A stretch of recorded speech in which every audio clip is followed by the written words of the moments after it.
आम्ही मेंटल हॉस्पिटलमध्ये जेव्हा गेलो तेव्हा जागेवर आम्ही बघितलं की किमान 500-700 झाडं ऑलरेडी तोडून झाली.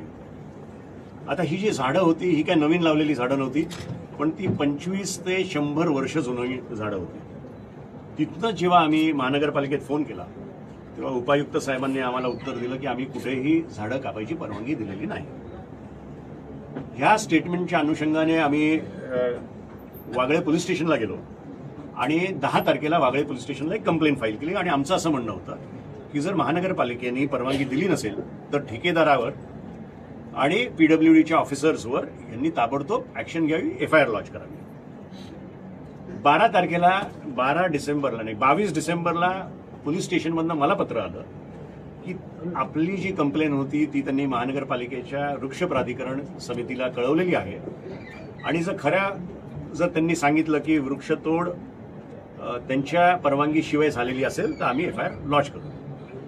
आज त्या गोष्टीला 2 महिने होत आले, म्हणून त्याच्या जाब विचारायसाठी आज आम्ही त्या ठिकाणी गेलो होतो.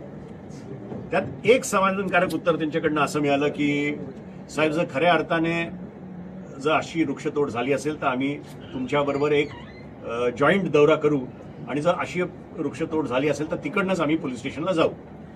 तर त्या एका गोष्टीवर आम्ही समाधान मानतो. पण खरी वस्तुस्थिती अशी आहे की आम्ही केलेल्या कंप्लेंट नंतर, त्यांना पोलीस स्टेशननी दिलेल्या कंप्लेंट नंतर त्यांनी जागेवर जायला पाहिजे होतं आणि आत्तापर्यंत शहानिशा करायला पाहिजे होती. आजही ते मला उत्तर देऊ शकले नाही की त्यांनी परवानगी दिली आहे की नाही. त्यांना मी एक सायटेशन दाखवलं. हायकोर्टची एक ऑर्डर आहे 3752 ऑफ 2021, ज्याच्यात भारती डांगरेताई क्लिअर कट म्हणतात की जर ऍड दिली असेल आणि ऍडची वेळ संपायच्या आधी जर झाडाची तोड झाली असेल आणि त्याच्यावर जर महानगरपालिकेने कुठलीही कारवाई केली नसेल तर त्या महानगरपालिकेच्या अधिकाऱ्यांना 7 दिवस ते 1 वर्ष हे तुरुंगवास होऊ शकतो. याची कल्पना मी त्यांना दिली आणि सांगितलं की कुठलंही उत्तर द्यायच्या आधी ही ऑर्डर वाचा आणि त्याचे परिणाम तुमच्यावर काय होऊ शकतात याचाही विचार करा.